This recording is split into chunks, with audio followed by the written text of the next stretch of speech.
Welcome back to the Urban Herald analysis. This is where our team takes these uh, pivotal, really complex moments that are shaping society, and we unpack the dense underlying evidence. hmm I'm joined, as always, by our expert guide, and today we are doing a deep dive into a policy that it's fundamentally shifted the conversation. We're talking about technology, childhood, and the global mental health crisis. We are indeed. And we're focused on a piece of legislation that I think it will be studied for decades. We're talking about the comprehensive Australian social media ban for minors under the age of 16. And this wasn't some soft recommendation. This was a hard line. Oh, very hard line. But It was a hard prohibition enforced on December 10th, 2025, and it came with, severe penalties for any platforms that didn't comply. And it really marked a watershed moment. yeah. And it wasn't driven by, some political whim. It was driven by this just overwhelming consensus of neuroscientific and public health data, Mm. all of it pointing to developmental vulnerability. So our mission as the Urban Herald team is to analyze that extensive stack of evidence. We're talking longitudinal studies, leaked internal corporate memos, everything that culminated in this historic ban. Right. We really need to understand the fundamental truth this law acknowledged about human development, and maybe most importantly, why the age of 16. Why was that deemed the critical threshold for protection? Mm. We've seen other countries, they've tried half measures, voluntary controls, educational campaigns. Yeah, all the soft approaches. Australia they bypassed all of that and went straight to a hard regulatory intervention. It's a profound declaration, really, by a sovereign nation. They're effectively stating that adolescents are not just small adults with underdeveloped judgment. They're saying they are neurobiologically incapable of resisting these sophisticated, highly manipulative platforms. Platforms designed to hijack their neurochemistry. Designed explicitly to do that, yes. And this is the key. It places the burden of protection squarely on the technology companies and the government. It relieves it from the individual parent who's, struggling in isolation. That's a really powerful framing. Okay, let's unpack this. And to truly understand the necessity of this 16-year rule, we have to start at the foundation. We have to start with the architecture of the developing brain itself. Exactly. Because this isn't some arbitrary age limit they pulled out of a hat. It's dictated by biology. Absolutely. The first pillar, the entire foundation supporting the Australian ban, is this settled consensus in neuroscience. Mm. And it's that the human brain doesn't reach functional maturity until roughly the mid-20s. The mid-20s, so way past 16. So way past. Okay. And within this long developmental window, the structure that acts as the brain's CEO, you've probably heard of it, the prefrontal cortex, or PFC, Right. that's the last major system to fully come online and integrate with everything else. We hear about the prefrontal cortex all the time in discussions about maturity in teenagers. Can you elaborate on why its delayed development is so critical to this whole social media dilemma? Well, the PSC is responsible for all of our executive functions. Mm-hmm. I mean, these are the skills required for, long-term planning, for complex social engagement, for resisting temptation, So all the hard stuff. all the hard Mhm. stuff. We're talking impulse control, accurate risk assessment, abstract decision-making, and critically for this conversation, the ability to practice delayed gratification. Okay, so if that part of the brain is still under construction, which it is, especially between 13 and 16, what does that mean? It means you're essentially navigating this digitally complex, high-stakes environment without the neurological brakes. You don't have what you need to manage your own behavior, let alone resist what is, frankly, a kind of highly optimized psychological warfare. So you're a driver without brakes. But here's where it gets, I think, really interesting. During this specific adolescent period, the brain isn't just lacking brakes, the gas pedal system is being aggressively reinforced. This is the dopamine paradox that the source material really highlights. Precisely. That's a perfect way to put it. The dopamine system is our core motivation and reward-seeking mechanism. It's what drives us toward behaviors that the brain predicts will feel good or, provide some essential information. Okay. And while a lot of other neurotransmitter systems stabilize before puberty, the research confirms that the dopamine axons, they continue this dramatic, protracted growth pattern all through the teenage years. And these axons are growing from where to where, specifically? They're growing from the nucleus accumbens, which you can think of as the pleasure center, right up into that still immature prefrontal cortex. So what does the continued growth of these connections actually mean for a teenager sitting there holding a smartphone? It means they're experiencing peak sensitivity to rewards. The nucleus accumbens, which we can think of as the brain's craving engine, becomes hypersensitive.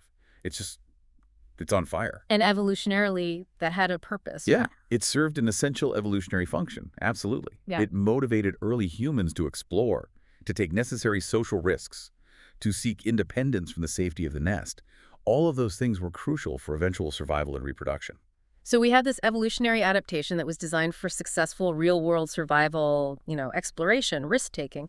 But now that very same system is being redirected and, well, weaponized by these digital platforms. Exactly. Weaponized is the right word. That perfectly tuned evolutionary tool is now being leveraged by engineers to maximize engagement. It creates a state where the adolescent is just exquisitely vulnerable to the engineered mechanics of social media. And that promise of a reward, whether it's a notification ping or a new follower or that unpredictable. It becomes incredibly difficult and often biologically impossible for that immature PFC to override. They are neurologically primed to check and recheck, turning the device into this perpetual, personalized reward machine. It's not just about that immediate reaction, though. This activity during these crucial years, 13 to 16, is physically changing the long-term structure of the brain itself through something called neuroplasticity. That's the other crucial element that the Australian law acknowledged. Adolescence is a period of critical reorganization. It's a time of incredibly high neuroplasticity. The brain is aggressively strengthening beneficial neural pathways and pruning or getting rid of the unused ones. Which is a huge opportunity for learning. A tremendous opportunity. Yeah. But it's also a huge risk if the environmental input is toxic. So if a brain spends hours every single day seeking this fleeting digital validation, chasing likes, chasing followers, it's actively training its own physical neural architecture to do that. Precisely. You are conditioning the core neural circuitry to associate self-worth, satisfaction, and novelty with these superficial digital metrics. You are literally wiring the adolescent brain to prioritize instant, intermittent digital rewards over activities that require deep focus or sustained effort, delayed gratification, or complex real-world social interaction. These aren't just bad habits, then. They are not merely habits. These are patterns etched into the physical structure of the brain during its most sensitive period of growth. And that makes them incredibly difficult to modify later in adulthood. That's a truly unsettling thought, software dictating neural architecture. Okay, so we've established the neurological vulnerability. Now let's move from the scientific foundation to the engineering choices. How exactly do the platforms exploit this neurobiological blueprint to maximize their profit? So now we shift to the business model, which is rooted in what many experts just call engineered addiction.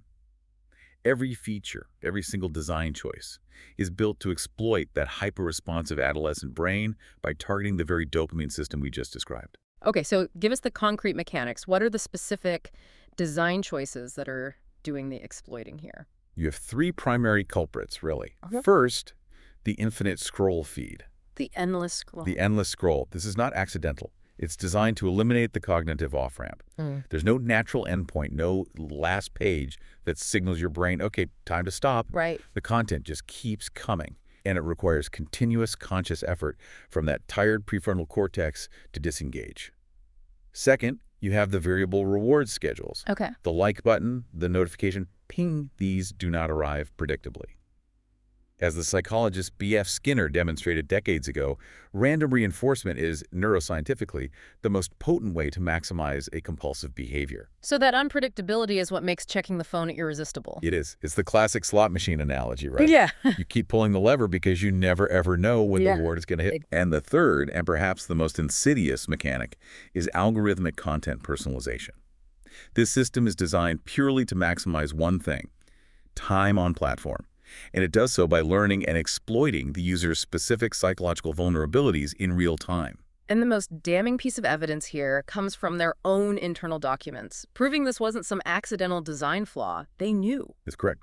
The leaked internal documents, particularly the ones from Meta, confirmed that engineers and researchers were fully aware they were building systems that were actively detrimental and psychologically exploitative to teenage users. They knew. Yet the optimization for engagement, which translates directly to billions in ad revenue. That continued aggressively. It continued aggressively, overriding the documented ethical and psychological concerns. The profit motive explicitly superseded youth mental health. It's all there in their own files. And the consequences are now measurable, and they are, frankly, catastrophic. Since the widespread adoption of social media around 2010, the data has been relentlessly negative. It's a profound public health crisis. There's Huh. no other way to describe it. We have seen rates of depression and anxiety in adolescents, particularly among girls, rise by over 50% in the last decade in most developed nations. Over 50%. The correlation is so strong that the U.S. Surgeon General concluded social media is a profound risk of harm and explicitly compared the necessity of caution and regulation to tobacco products. The tobacco parallel. We'll come back to that, but let's break down the usage data first, because there's a specific screen time threshold where the risk profile just fundamentally changes. Yeah, it does. We know that usage is pervasive. What is it? Up to 95% of 13 to 17-year-olds are on social media? 95%. Yeah. And a staggering one-third of them use it almost constantly. That's the phrase they use. Almost constantly. But the 3-hour mark is the crucial data point, right? That was the one that was really foundational for the Australian ban. The data is definitive about this high-risk threshold. For adolescents who are using social media under 2 hours a day, the incidence of reported symptoms of depression is about 12%, and for anxiety, it's around 14%. Okay, so that establishes a baseline. And that's already concerning, frankly. It is, but the risk accelerates dramatically from there. If you cross into that 3 to 4 hours daily bracket, the depression rate jumps to 24% and anxiety hits 27%. So it doubles. It basically doubles. And for those spending 4 or more hours daily on social media, the rates are just shocking. 38% for depression and 40% for anxiety. Wow. This means that an adolescent crossing that 4-hour mark faces 3 times the baseline risk of experiencing these severe mental health symptoms. This specific quantifiable risk correlation is foundational to setting that 16-year limit. That's staggering data. And what makes this harm so unique and arguably so much worse than, say, television for previous generations is the personalized nature of the distress. It's not passive consumption. The harm is tailored to the individual. That's the key distinction. Traditional media was a broadcast system. Everyone saw the same TV commercial, the same movie. Right. Algorithmic social media is a one-on-one psychological counseling session directed by an engineer whose only goal is monetization. The machine learning identifies, often with chilling accuracy, individual psychological vulnerabilities and then systematically exploits them. Can you walk us through a real-world example of how distress is used as an engagement metric? How does that actually work? Certainly. Let's say the algorithm detects a user expressing or interacting with content related to body image concerns. It doesn't pivot toward healthy, supportive content. That's not its goal. No. Instead, to maximize engagement, which keeps the user checking and scrolling, it will start pushing feeds dominated by idealized, often unattainable bodies, extreme fitness content, and weight loss advertisements. The distress itself, the comparison, the feeling of inadequacy is highly engaging. So it feeds the anxiety. It feeds the anxiety to keep you on the platform. Similarly, if a teenager shows signs of social anxiety, the algorithm will amplify content relating to fears of rejection or social exclusion. The algorithm does not optimize for happiness, it optimizes for engagement. And fear, comparison, and outrage are extremely effective high-yield metrics. Distress is profitable. And this dynamic, it has to explain why the toll is so heavily concentrated among adolescent girls. It's an undeniable gendered impact. The platform design systematically privileges visual self-presentation, social comparison, and these intense social feedback loops, which are exactly the mechanisms most damaging during the psychologically turbulent years of female adolescence. And what are the key data points that illustrate this disparity? Well, for one, 46% of adolescent girls report that social media makes them feel worse about their body image. For boys, that number is only 28%. That's a huge gap. A huge gap. And more broadly, teen girls with excessive screen time are a full 50% more likely to develop depression than their male counterparts, or even their lower usage female peers. And we see that play out in the problematic use rates as well, don't we? Yes, problematic use. Oh. And that's defined as difficulty controlling use. Neglecting other areas of life, feeling withdrawal symptoms, that's reported by 13% of girls compared to only 9% of boys. Okay. Girls engage in significantly more social comparison. They feel a greater impact on their mood from online feedback, and crucially, they shoulder the psychological burden of maintaining this curated, perfect online persona. That's highlight reel. Exactly. This constant high-stakes identity performance review set against an endless stream of algorithmically enhanced highlight reels from their peers It contributes directly to the rise in anxiety and eating disorders. So the harm is clearly profound and targeted at the cognitive and emotional centers. But this doesn't just affect their minds, it's literally affecting their bodies through the disruption of one of the most fundamental processes of development: sleep. Let's talk about the sleep disruption cascade. This is perhaps the most purely physiological damage caused by excessive use. Sleep is absolutely essential for physical repair, cognitive consolidation, emotional regulation, Everything. everything. When it's disrupted, the entire developmental pathway is negatively affected. And adolescents already face a natural biological challenge with their sleep timing, don't they? They're sort of set up to fail by modern school schedules. That's exactly right. During puberty, adolescents experience a natural circadian rhythm shift. It's called the sleep phase delay. Their internal clock dictates they don't naturally feel tired until much later, often 11 p.m. or even midnight. Which means those early wake times for school are just, they're fighting their own biology. They are fundamentally physiologically inappropriate, so they're already starting from a position of chronic, society-induced sleep deficit. And now, intense screen use gets layered on top of that biological challenge, especially in the evening. It's a dual-action mechanism of harm. First, you have the blue light exposure from the screens, which actively suppresses the production of melatonin. That's the hormone that signals the body it's time to prepare for sleep. Okay, that's the chemical part. That's the chemical part. Second, you have the content itself, the engaging, anxiety-inducing, reward-seeking content, which provides intense psychological stimulation. It doesn't matter if they dim the screen, the content keeps the brain aroused and alert. And the numbers on bedtime use are, they're just truly shocking. They are. A staggering 78% of people admit to using social media right before they try to go to sleep. 78%. And the research consistently shows that adolescents who engage in more than 2 hours of evening screen use, they face double the risk of significant sleep deprivation. They are consistently getting less than the 8 to 10 hours they need for healthy development. So once they're sleep deprived, we close the loop, right? We go right back to the neurological vulnerability we talked about in Section 1. It creates this vicious, destructive cycle. Precisely. Sleep deprivation acts like a massive cognitive deficit, and it specifically impairs prefrontal cortex function. Breaks. It cuts the brakes. This means that the adolescent's capacity for emotional regulation, self-control, decision-making, all the parts of the brain needed to just put the phone down, is actively diminished. So they become more vulnerable to the addictive, dopamine-driven mechanics of social media. Exactly. Their self-regulation is compromised, and consequently, they struggle more to disengage. It's a physiological feedback loop that drives addiction deeper and deeper. So the damage extends well beyond just attention span and mood. This chronic sleep disruption, it's impacting the entire developing body. The medical literature on this is crystal clear. Chronic sleep disruption linked to this kind of screen time correlates with increased physiological risks, higher rates of obesity, compromised immune function, and documented alterations in hormonal development. Hormonal development, what kind of hormones? Specifically growth and stress hormones. The whole system gets thrown out of whack. And the stress system, the constant state of hyperarousal. That system becomes dysregulated. The body, constantly running on insufficient sleep and high anxiety from social comparison, maintains chronically elevated cortisol levels, the primary stress hormone. And that just makes everything worse. It compounds the anxiety, it compounds the depression, and it puts physical strain on the body.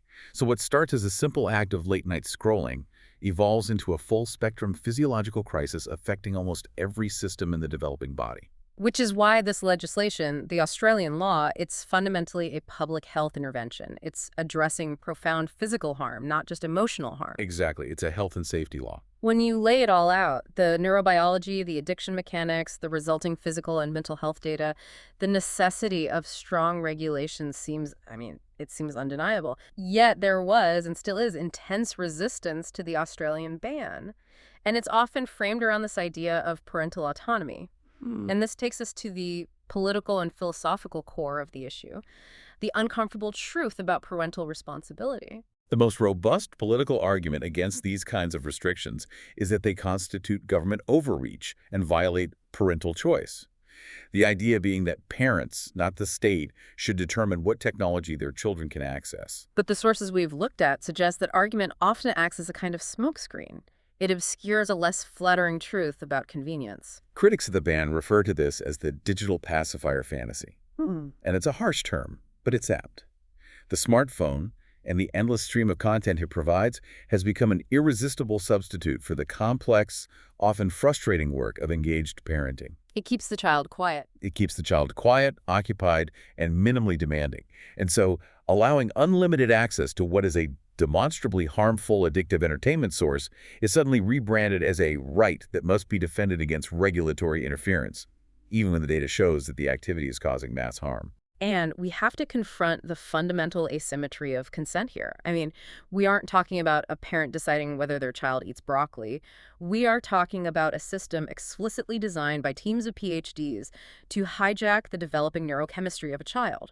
Yeah. Can a child, or even a parent acting on their behalf, meaningfully consent to that? Absolutely not. The psychologist Jonathan Haidt makes this powerful observation that a child cannot meaningfully consent to addictive engagement with a system that possesses vastly superior psychological and neurological power over them. The standard for informed consent is just.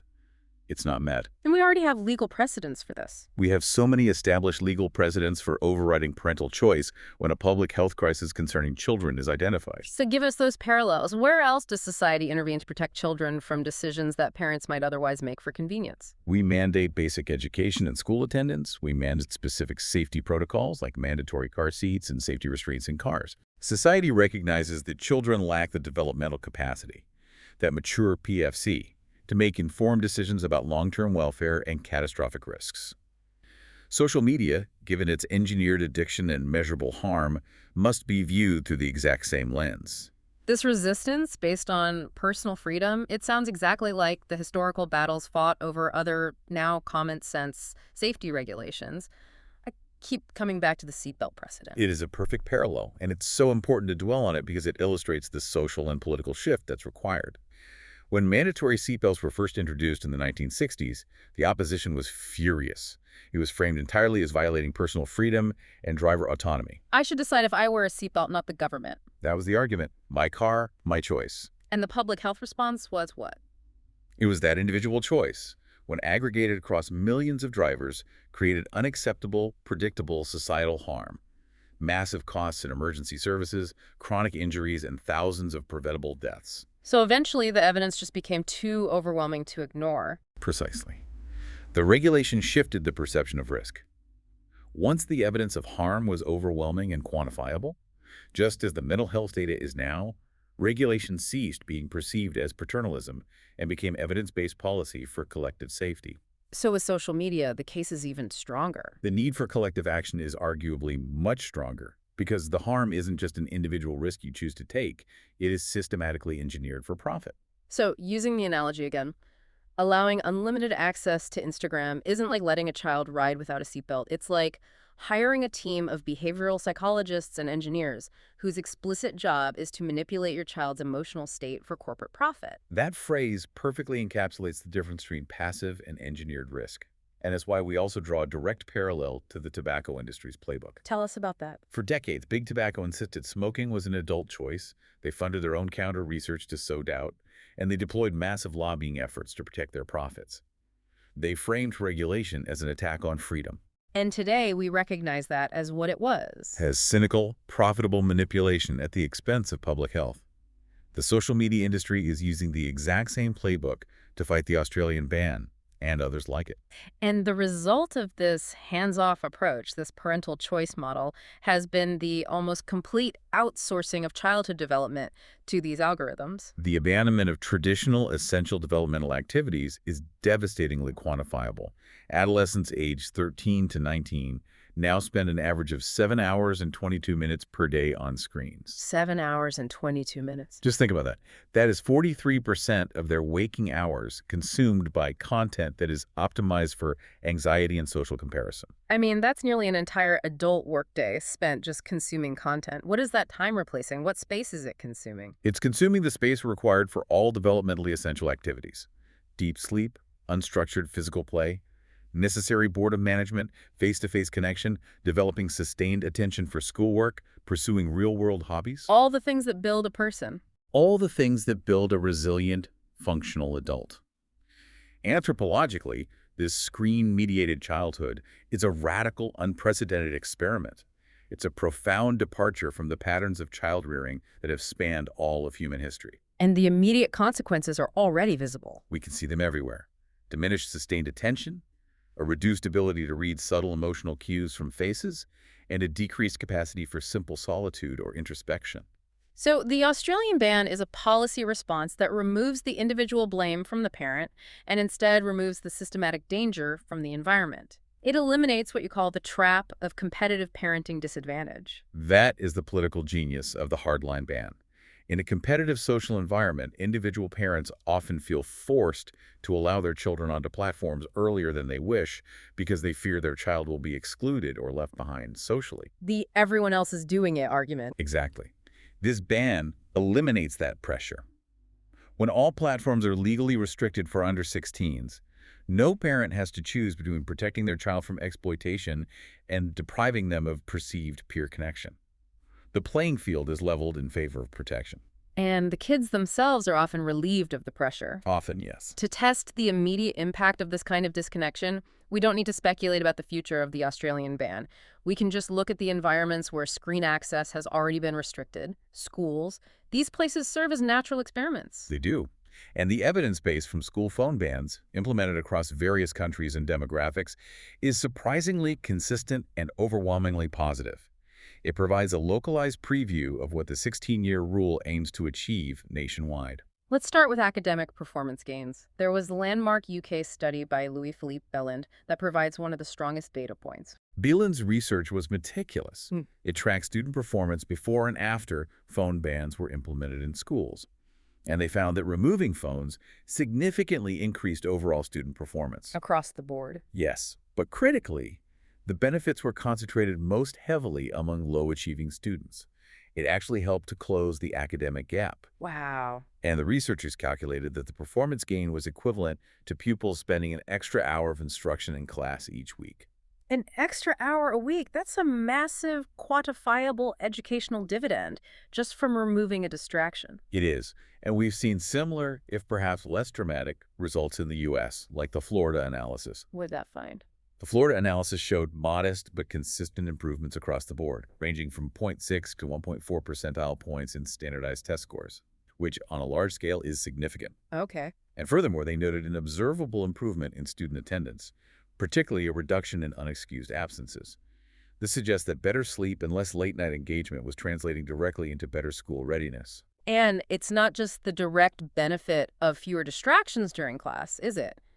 Teachers are reporting a change in the entire classroom ecosystem. That's the deeper mechanism. It's certainly the direct attention benefit. Fewer notifications mean less multitasking. But teachers report profound shifts in classroom dynamics. Like what? Students in phone-free environments, they engage more readily in face-to-face discussions, they maintain better eye contact, and they show an increased willingness to participate in activities that might otherwise carry social risk. Right. If they knew a peer might be recording it. Right. The environment shifts from one of nervous, documented performance to focused, authentic participation. And the behavioral and social improvements are equally compelling. Can you detail the data on conflict reduction? Yeah, look at the data from Bettens's STEM Magnet School in Connecticut. They implemented those phone storage pouches so devices are completely removed from student access during school hours. Okay. Following the implementation in 2022, they recorded a 50% drop in office referrals for disciplinary issues and a 30 to 40% decline in suspensions. Oh, 50%. A 50% drop. It's a clear, immediate correlation between removing that constant digital feedback loop and reducing in-person peer conflict. And a Norwegian study from February 2025 specifically connected school phone bans to reduce psychological distress, again, particularly among girls. That study was instrumental in shaping the Australian conversation. It found that phone bans reduced bullying rates for both genders, provided an observable boost to female students' GPAs, and most importantly, led to a decrease in consultations for psychological symptoms among adolescent girls. So it strongly suggests that just removing the device and the attendant pressure cooker of social comparison and performance, it immediately relieved that psychological stress. It did, because the ban fundamentally disrupts the mechanism of cyberbullying. How so? Well, cyberbullying, which experts estimate increases depression rates by about 70% among affected teens, relies entirely on the platform's ability to provide a permanent, public, and 247 accessible audience for the aggressor. It takes away the stage. It takes away the stage. When documentation and the broadcasting of social interactions stop at the school gate, the intensity, the reach, and the permanence of social torment are massively curtailed. The device-free environment allows social conflicts to remain fleeting, private, and manageable again. I think I find the psychological relief factor among the students themselves the most compelling data point of all. Because despite initial resistance, it often turns into gratitude. It's the lifting of an invisible burden. Adolescents are often just deeply embedded in the anxiety of online maintenance, the pressure to respond immediately, to document every positive experience, to constantly curate an identity. Teachers describe students weeks after abandonment plays as being more relaxed, more present, more willing to be silly or authentic. Because they know they're not being constantly judged or recorded. Exactly. The ban, paradoxically, gives them back a degree of spontaneous, undocumented adolescence that the platforms had stolen from them. Okay, so the science supports the age restriction. The evidence from schools confirms the positive, immediate outcomes of reduced access. But the Australian law, it's still necessary but not sufficient. It doesn't solve the core problem of toxic platforms for older users. This brings us to what's been called the moderation paradox. This is a critical distinction to make. Removing the youngest, most vulnerable demographic, the under-16s, is essential for child protection. But it does not magically fix the underlying flaws in the business model for everyone else. Not for the 17-year-olds, the 20-year-olds, or any adult. Exactly. Because the toxicity is an engagement problem, not solely a child targeting problem. Explain that. Toxic content, everything from hate speech and misinformation to self-harm promotion, is amplified because it is emotionally inflammatory, and therefore it's highly engaging, period. Anyone. To any human brain. The platforms are complex, algorithmically driven engagement engines. They thrive on human reaction. Problematic content exists and proliferates because it drives clicks, views, and time on site, which leads directly to monetization. So give us an example of how the algorithm can drive a seemingly innocuous interest into a dangerous, high-engagement feedback loop, even for older users. Okay, take fitness content. A young adult may express a legitimate interest in healthy exercise. But the algorithm, because it prioritizes maximum engagement, will progressively guide that user toward increasingly extreme regimens, restrictive eating plans, and content promoting body transformations that, for a vulnerable user, can promote disordered relationships with food and exercise. So the platform isn't intentionally trying to cause an eating disorder. No, but its singular optimization for engagement makes it a predictable, unintended consequence. So the goal has to be twofold. Protect the youngest users and demand fundamental platform reform for everyone. But that brings us to the biggest practical hurdle facing the Australian law, the requirement for robust age verification. This is the challenge. The law requires platforms to take reasonable steps to verify a user's age or face massive financial penalties. But implementing this effectively raises huge technical limitations and ethical issues that the industry has not yet solved. Because self-reported birth dates are, they're meaningless. A child can just enter 1990 and they're online. It's trivial to circumvent. Studies show that about 1/3 of 8 to 17-year-olds already falsify their age to maintain adult accounts. So more sophisticated methods must be deployed, but they all come at a significant cost. Like requiring a government ID? For instance, requiring government ID verification or biometric scanning. That raises immediate and severe privacy concerns. And those privacy concerns are amplified for specific vulnerable populations. Precisely. You think about LGBTQ plus youth in conservative regions, or political dissidents, or children hiding from abusive family members. They often rely on online anonymity for their safety. Right. Requiring a real-time facial scan or linking an online account to a government ID exposes them to increased surveillance risk and potential catastrophic harm if that data is ever breached or subpoenaed. And even the AI-based age estimation, which sounds like this technologically elegant solution, it has systemic documented flaws. It does. While it's promising, AI age estimation technology typically has an error margin of 1 to 3 years, which is a big deal when you're talking about a 16-year-old cutoff. And there are other problems, too. Critically, studies have consistently documented systemic racial bias. These models are less accurate for individuals with darker skin tones, Black, Asian, Indigenous, and Southeast Asian populations, largely due to biases in the data sets they were trained on. So a poorly designed age verification system could effectively become a new form of digital redlining. Absolutely. It could systematically prevent non-white users from accessing lawful platforms simply due to technical inaccuracy, creating new forms of digital inequality and exclusion. The challenge is immense. We need technology that is effective, secure, universal, and unbiased. And that technology does not yet exist at scale without raising these serious ethical questions. So despite these verification difficulties, the age restriction is vital, but it reinforces the need for genuine content moderation that applies to all users, regardless of age. What are the platform reforms that must happen alongside the ban? First, platforms must implement robust, human-vetted moderation for genuinely harmful content. I mean, self-harm, eating disorders, radicalization. They need to move beyond just removing content after it has gone viral. Be proactive. They need to be proactive and aggressively use AI identification coupled with increased human review capacity to preemptively reduce its spread. And transparency is key to accountability here. We need true algorithmic transparency. Recommendation systems must be fundamentally re-engineered to deprioritize emotionally inflammatory, sensational, or distressing content, even if it generates high engagement. They need to choose health over clicks. They do.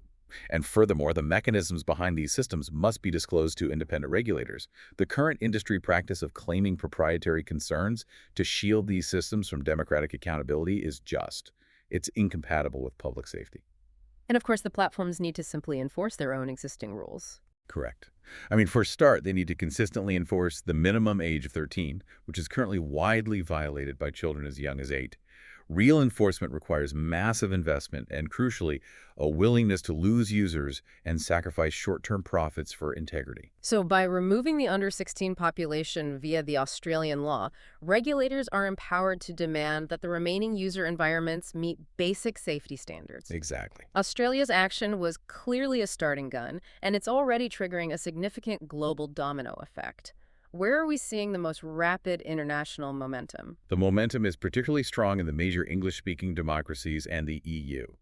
Within months of the Australian announcement, Malaysia declared it would implement a similar ban for under-16s by 2026. Denmark is moving toward banning minors under 15, and Norway has already set 15 as a standard minimum age. The UK's Online Safety Act, while it's not a total ban, it mandates rigorous age assurance for harmful content, which sets a crucial precedent. It does.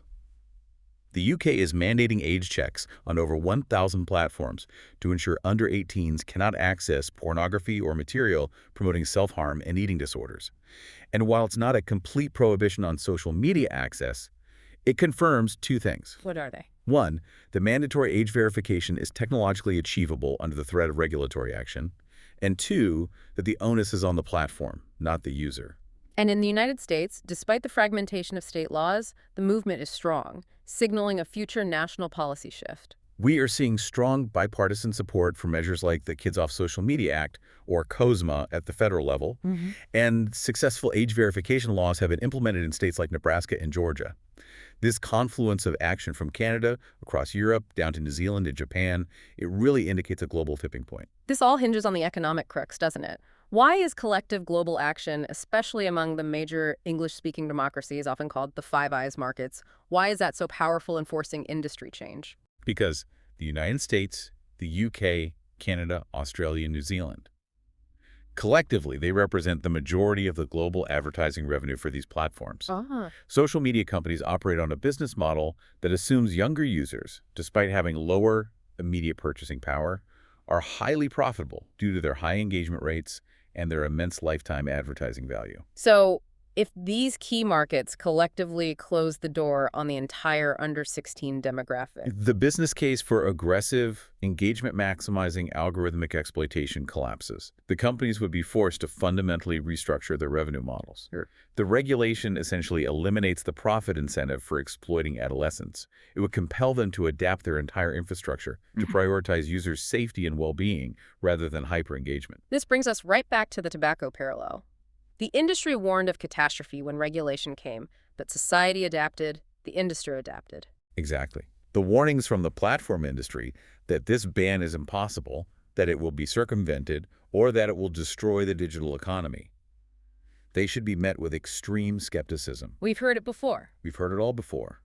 When Australia implemented the world's first plain packaging laws for tobacco in 2012, the industry warned of the end of capitalism.